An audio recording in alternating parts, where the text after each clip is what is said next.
I am so excited to announce that the Docuseries is now available for pre-orders.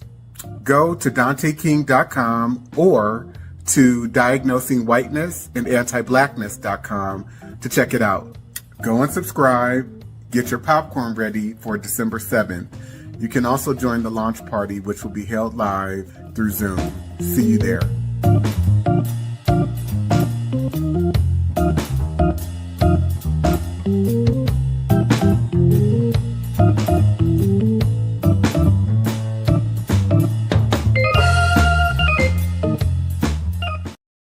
The book surprised you the most? A whole book. The whole book. Because I thought that I knew a lot until I read that book and realized I didn't know anything. There was a lot to learn and a lot to still be discovered. I'm still processing it. I can see things now that I didn't see before. And it's all because of the book. I love that. Jules? So much of the book really opened my eyes to things. The Casual Killing Act, the legality of rape. And then one of the other parts was the housing covenants and the covenants that were allowed. And growing up in the Bay Area, St. Francis Wood, for instance, is a highly coveted place to want to live or want to strive to, right? I was a child and I'd passed through St. Francis Woods and it was something that you feel could have been attainable. And then as you read Dante's book, you realize it's attainable for white people. It's not attainable for me. It's not attainable for you. Not in the way that you think you would be able to attain certain places and spaces. You are written out of that legally. Right. And Alicia? What really stands out to me is the 1850 Fugitive Slave Act, which describes so much of how white people operate in terms of that act deputizing all white Americans to serve as white racial police against African Americans, whether they're freed or enslaved, and getting incentivized by bounties, by slave auctions to surveil and police and criminalize Black people, and how that persists today, the obsession with it.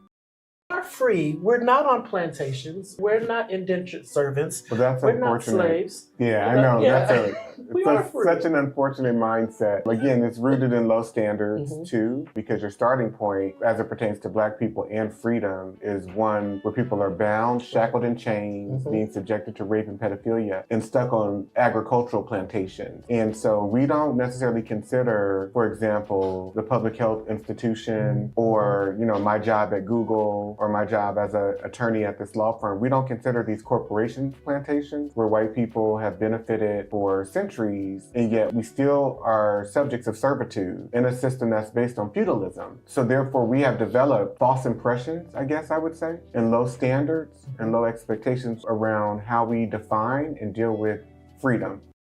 The hardest about chapter 3, and what are some key pieces that stood out for you that you would want people to know about or be prepared for? The different laws and the cases and the way that the system has been set up to not protect Black women and Black boys too, and Black men as well, particularly Black women, just for us to be seen, as you said this earlier, just the vessel to give birth and then go back to work. So that shows up in how our birthing outcomes are. It shows up in how we connect with our partners, because there's this constant reinforcement of that you don't matter and you're not valued. And I think you highlight that very clearly, the lack of protection for Black women in chapter 3. I also remember in one of your courses, you asked the class, would they want to be Black women? Everyone said no, right? And that just shows me even more how reinforced it is that being a Black woman, you're at a constant state of lack of protection and also aggression as well. Yeah, and let me be very clear too, because that question was out of the spectrum of all of the identities that I presented as multiple choice answers.